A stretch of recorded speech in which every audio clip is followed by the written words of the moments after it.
నిర్మల్ జిల్లా బాసర్లో పర్యాటక సాంస్కృతిక శాఖ మంత్రి జూపల్లి కృష్ణారావు ఆదివారం పర్యటించారు.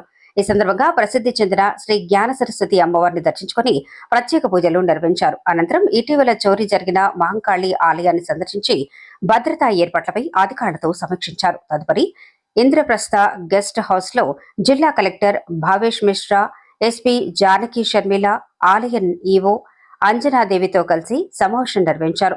ఈ సమావేశంలో ఆలయ అభివృద్ధి పనులు, టెండర్ల పురోగతిపై సమగ్రంగా చర్చించి టెండర్ల ప్రక్రియను వేగవంతం చేయాలని అధికారులను ఆదేశించారు. ఈ కార్యక్రమంలో మాజీ MLA Vithal Reddy, Bhainsa market chairman, Basara sarpanch Venkatesh Goud తదితరులు పాల్గొన్నారు.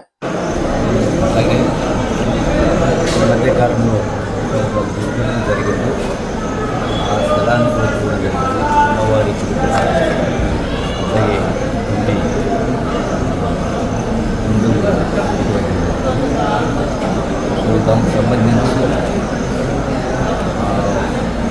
ఎస్పీ గారు వాళ్ళ వాయిస్ గట్టిగా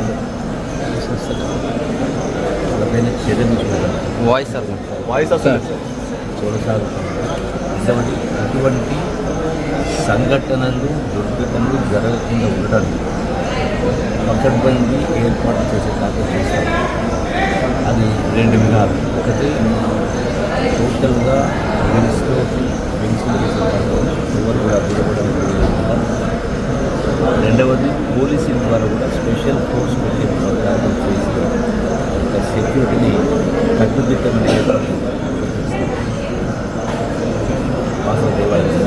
అట్లనే గౌరవ ముఖ్యమంత్రి రేవంత్ రెడ్డి గారు ఇక్కడికి గతంలో వచ్చి ఏదైతే ఈ బాసర దేవాలయం యొక్క పూర్తిగా నిర్మాణాన్ని, అభివృద్ధి కార్యక్రమాలు, వివిధ రకాల కార్యక్రమాలకు 300 కోట్ల కాన్సెప్ట్ ఇప్పటికీ చెప్పడం జరిగింది. మంజూరు పెడుతున్నారు.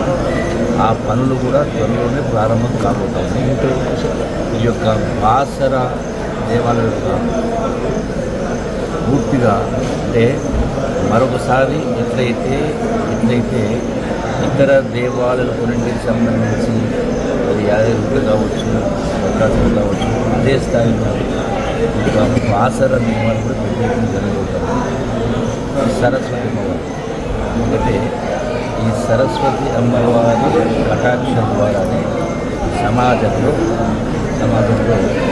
ఒక ఆలోచన విధానం, సంస్కృతి, జీవన విధానం అమ్మవారి కటాక్షం కావాలంటే ఎటువంటి దుర్ఘటన సంఘటన జరగడానికి కారణం ఆలోచన విధానం ఆధారంగా అమ్మవారి కటాక్షం రాష్ట్ర ప్రభుత్వమైన ఆలోచన విధానం ఇది దుర్ఘటనను సంబంధించిన కింది పెట్టాను అమ్మాయికి మహాన్ని పెద్ద ఎత్తున ప్రజలు వచ్చి భక్తులు అన్ని రకాల ఏర్పాట్లు మంచి భవిష్యత్తు ఉండబడుతుంది. ఇక బాసర దేవాలయం ఎప్పుడు లేని